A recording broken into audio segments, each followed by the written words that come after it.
Now mga higala, kinini ang nahitabo kagahapon doon na ruling unsa may sunod nga mga aspeto ani, unsa may sunod nga mga proseso nga mahitabo ani.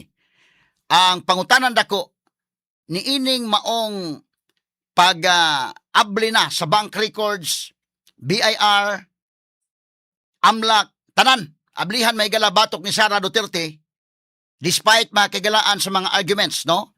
With all due respect, maayo ang argument ni Representative Duke, no? Maayong pagka-argue o kalma sab siya nga ni-argue. Apan maayo sad ang argument sa may higala ni Puwa sa Defense Council. Maayong pagka-argue, hugot ang argumento o kalma sad ang pagka-argue. Ang nahitabo, bisan pa man mga higala og ang iyang pagka-impeachable official ni Sara 2022 pa, nga maoray subject mahigala sa impeachment, ang tanan gyud mo'y tan-awon gikan pa sa pagka-vice mayor nga dili pa sa impeachable official. Pero ako na nagi-forecast daan, sa ako nang giingon mahigala, malagmit mo ginay mahitabo kay inigruling numbers game man gyud ni mga higala.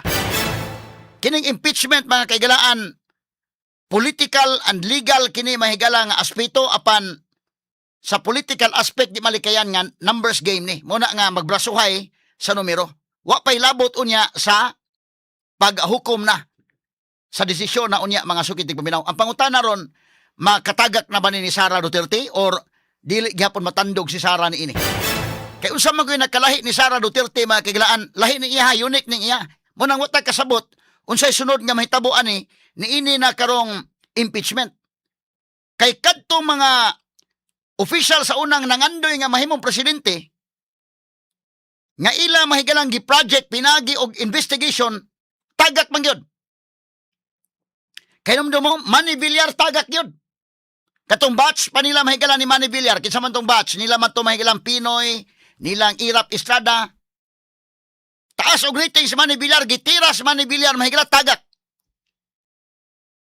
Sunod mga kaigalan si Binay, gitira si Binay, mahigalang tagak. Diha na kutob sa legislative investigation.